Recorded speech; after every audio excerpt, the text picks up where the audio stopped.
Operation Deep Freeze. I'm Camille Salazar-Hadaway, and we're gearing up for the final season of Year 8 of Rainbow Six Siege. To get us started, Creative Director Alexander Karpazis is here with an overview of the season and some roadmap updates.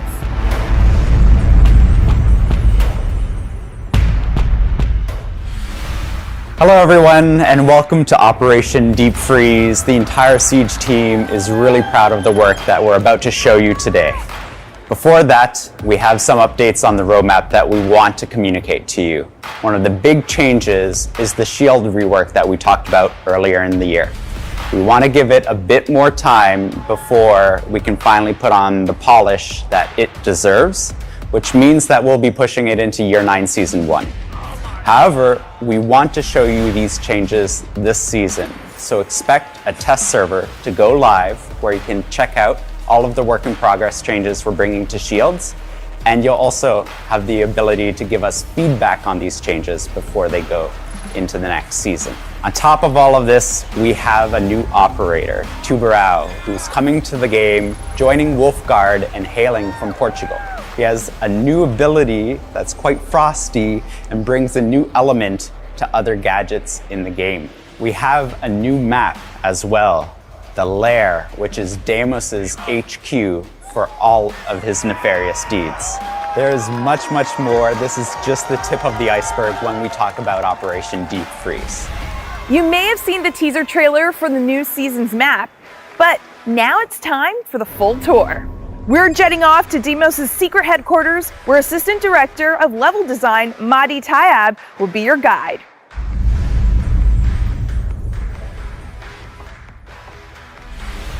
So Lair is coming to Season 4. Lair is a huge military facility inside of a giant cave, and it helped us design different type of gameplay. For example, one of the spawn point, the shooting range, leads directly to the top floor since its elevation is at the same point.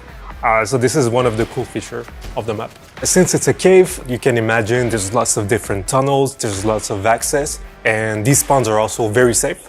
So if we look floor by floor, and let's start with the basement, you can imagine it's very damp, dirty. They work with dangerous chemicals. On this floor, we have one objective, lab and lab support. What's interesting is that the lab is right at the center of the layout, so most paths will inevitably rejoin into the objective. So from round to round, you can use different type of strategies and you'll always find something new. The first floor, in contrast with the basement, is a lot cleaner, it's a lot brighter. On this floor, we have two objectives. One of the objective is the bunk and briefing room. Interesting thing is that players on defense will have to watch out for the reachable external wall, but we made sure to give enough covers on both ends to make sure that the defenders have enough flanking path. If we go on the other side of the floor, we have armory and weapon maintenance, and from there players on attack can use the shooting range to get into the objective. Let's talk about the second floor. Also very different compared to basement and first floor. It has a more refined look. We have an objective there, which is office and R6 investigation room. Outside of it, there's a mezzanine that attackers can use, and there's entries right into the objectives, but they have to watch out because defenders also have vantage point into the mezzanine. So what excites me the most about this map is there's lots of ways to attack, defend, and lots of different ways to strategize all of it. Lair won't be bannable for Operation Deep Freeze, and we hope you enjoyed the map.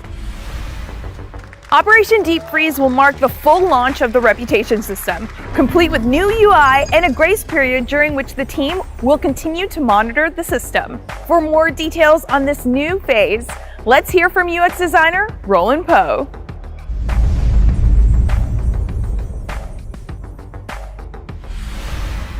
With the launch of the commendation system last season, we've been really happy to see how everyone's been using it.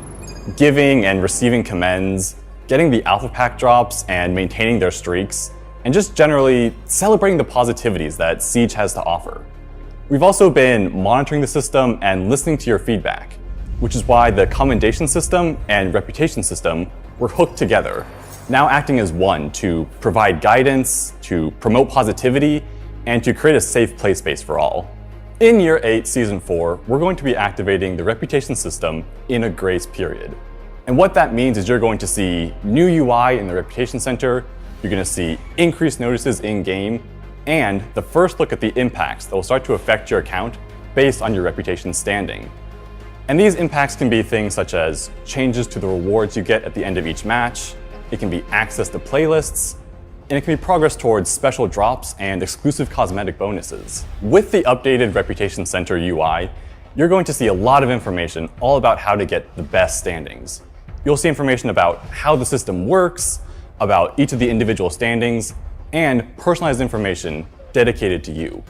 You'll see things such as guides about how to spread positivity, about the individual impacts that will be affecting your account once we leave grace period, as well as tips and tricks you can use in your matches, throughout the game, and even beyond to become great Siege community members and great Siege players. As always, we'll be monitoring the system and listening to your feedback, and with everyone together, making the Rainbow Six Siege community as great as it can be. Next up is an explosive topic that's been cooking up for quite some time: frag grenades. They're changing, and Associate Game Director Joshua Mills is here to tell you how and why.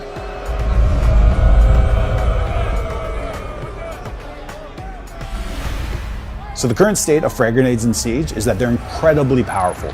Basically, they are killing machines. You don't have time to react to them if they're cooked properly, and they can take out a decent amount of utility, and by decent, I mean all utility, depending on how they're being tossed, and they can take down soft destruction. What are we doing with the frags? We're removing the ability to cook the grenades. They're still as powerful as before as far as like the damage they can do and their killing potential, but it's more reactive for the defenders. So basically a grenade comes in, you have to make a decision. Do you move into more a precarious position? But again, we are removing the ability to cook them.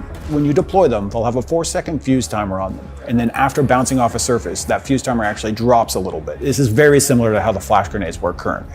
The biggest benefit to the change that we're trying to do with the frags is to allow operator diverse loadouts, which is, it's not the must pick. It is pick based on scenario and based on situation you're in. You can't just have the one pick option that is the option, because there's no point for anything else to exist if that's the case. We want that and distributing. We want more operators to have them and have access to them and be able to play around with coming up with new ways to build out their loadouts. This season, the Rainbow Six Siege team is looking for players to participate in the Siege Marketplace Beta. To tell us more about what that is and how to register for it, here's Business Strategy Director Mohammed bin Hanada.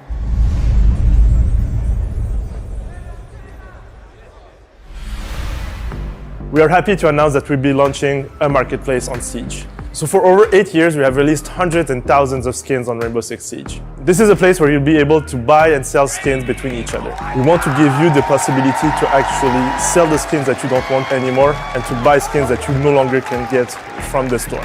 You will be able to register for this marketplace beta through the QR code or the website link on the screen right now. This marketplace will be available on browser, through PC or mobile. All of the transactions will be made through Rainbow Six credits on this platform. We will be selecting players to give us feedback, test the feature before we fully launch it in year 9. Coordination, teamwork, and map knowledge are crucial in Siege. Easier said than done, of course, but 2 features coming this season will give you new ways to practice with your friends and sharpen your skills. Technical architect Alex Busby, creative director Alexander Karpazes, and associate game director Christopher Budgeon have all the details.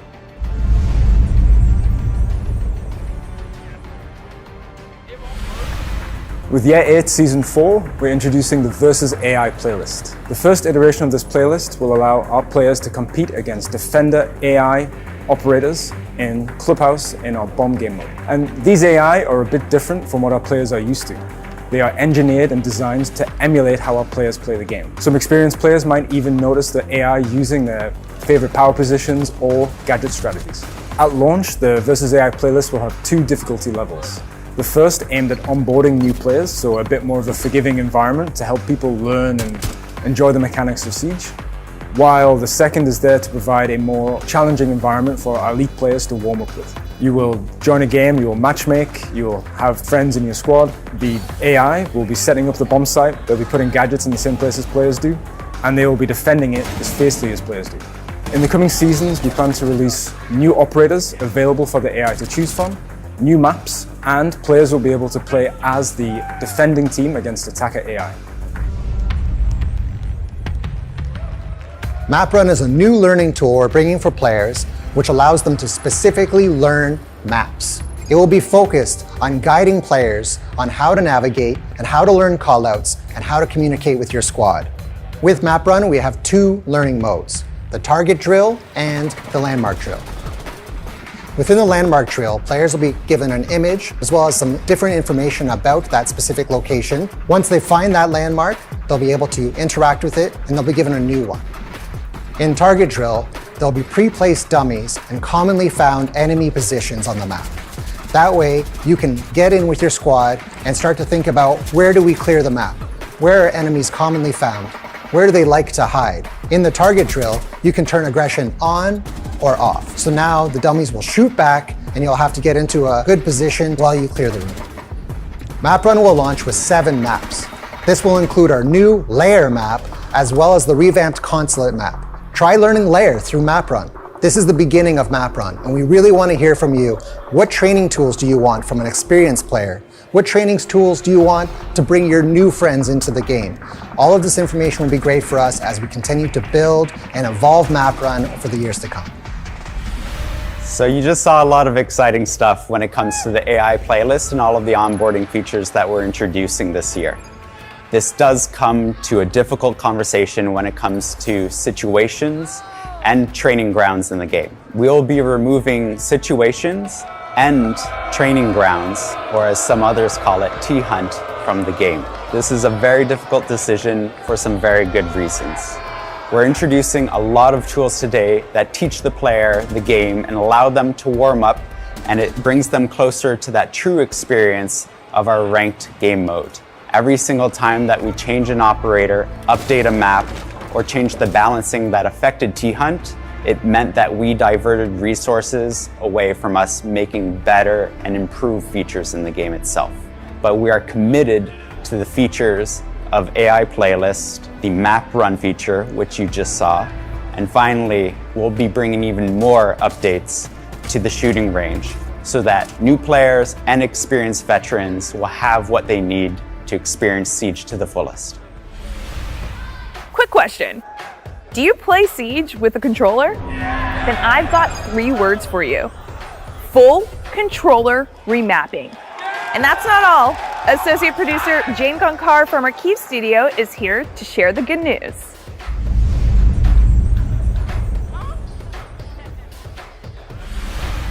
We are excited to announce that we are rolling out the first iteration of input customization for controllers. This will allow controller players to map up their own schematic, which is great, since those bring benefits to players wishing to get an edge of their game and accessibility for players with special needs. We are also planning to bring several smaller features, like for example, the trigger.zone customization and stick.zone tweaking that comes as direct result of community requests. Stick.zones can now be set all the way down to 0.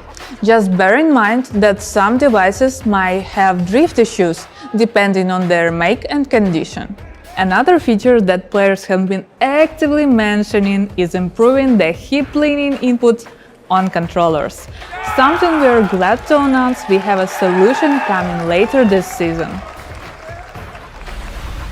When you take a look at the Operation Deep Freeze Battle Pass rewards this season, you'll notice a few helpful changes.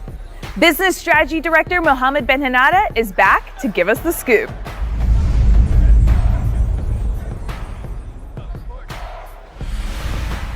I told you last season that we will be looking at improving the navigation on the Battle Pass. This season, we will be bringing the map that will be interactive. It's an easier way for you to actually see the overall Battle Pass and navigate through it. Can't wait to have your feedbacks on this, and it's only a first step to improve the navigation in the Battle Pass. So again, stay tuned for even more. It's time to learn more about the operator who gives Operation Deep Freeze its name. When you need to cool things down and put the attack on ice, you'll want Tubarao on your team. Art director Joanna Choi is here for insights on the design of this operator And then we'll go to Director of Gameplay Design, Jeremy Carval, and Game Designer, Dominic Clement, for details on Tubaro's chilling gadget.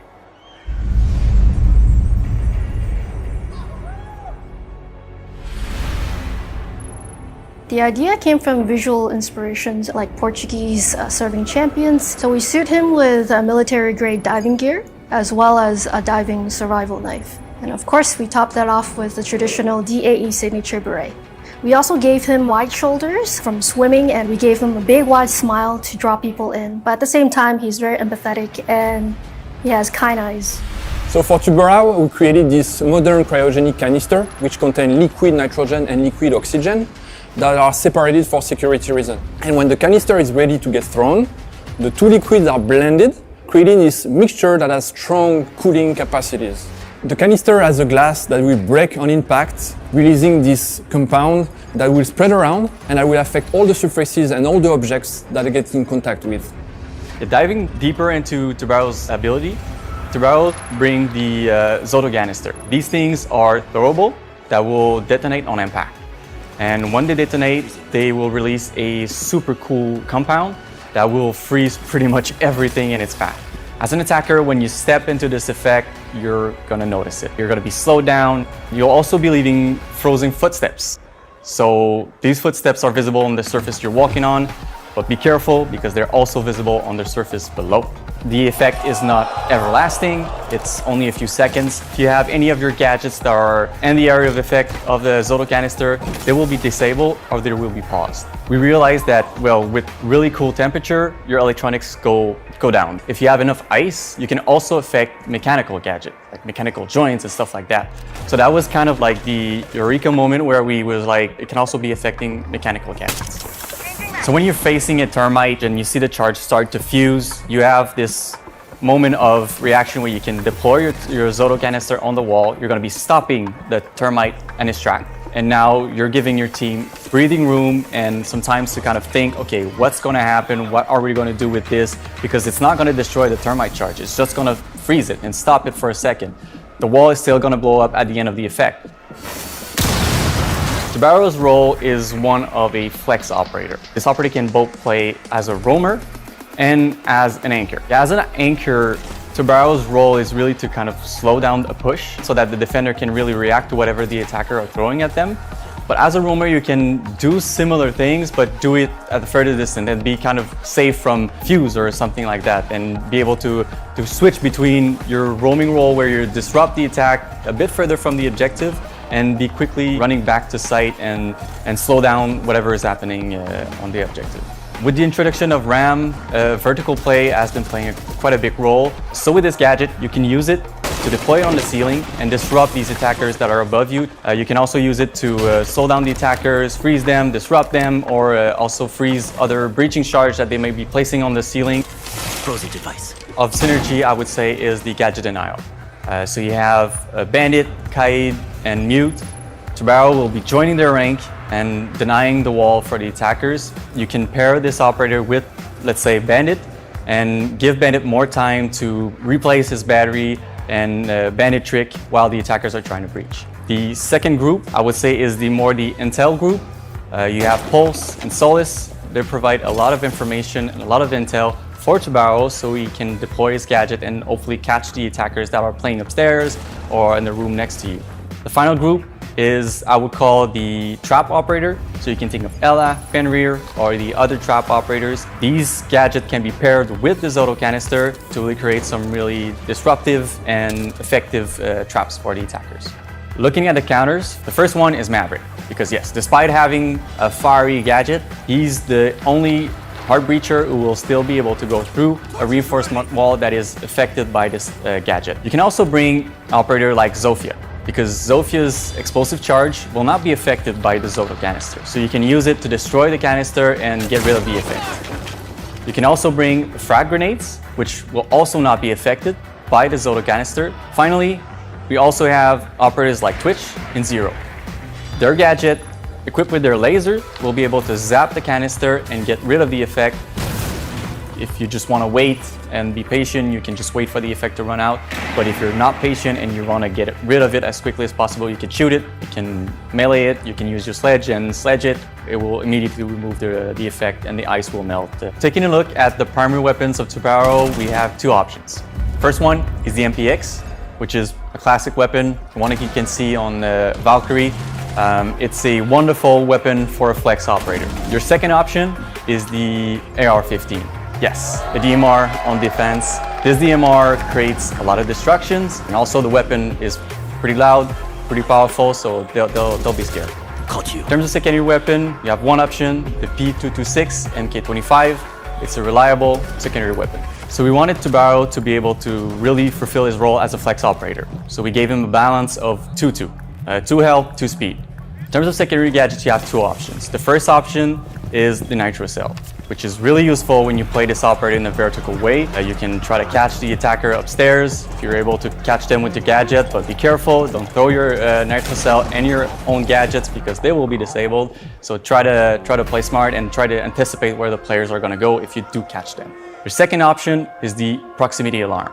This one is great to bring if you're more aiming towards using it as an horizontal gameplay. It allows you to put it in the doorway and have an early warning so you can deploy your Zoto canister in this doorway and make the attacker think twice before swinging on you. This operator is super unique, and the fact that it brings not only a disabling effect for electronic, but for the first time it brings a disabling effect for mechanical gadget. So it affects pretty much everything. At every moment of the round, you have something that you can contribute with your gadget, and there's something that you can do that will hopefully make your team win. You can play the season test server for Operation Deep Freeze starting tomorrow. Explore new strategies with his gadget and chill your opponents to the core. And remember, whether you're on the test server or just playing as usual, reporting issues you encounter to R6Fix will give you the chance to earn some neat rewards. Now, before we wrap up, there's one more thing. Get ready to fight. Yeah, hey there, never feel loose. And when I get up in the game, y'all can improve. Fast track, big lap, big facts. I'm past that, yeah. I'm trying to get ahead, get out the way. Now move through it, stand back.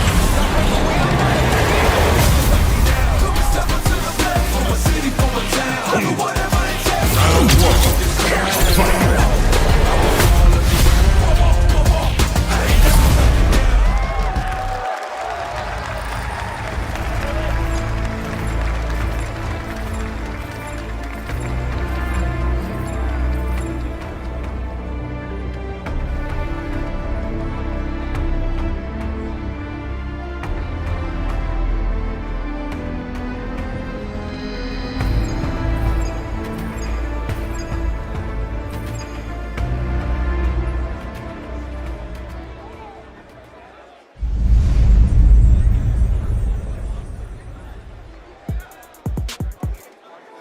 What did you all think of Operation Deep Freeze?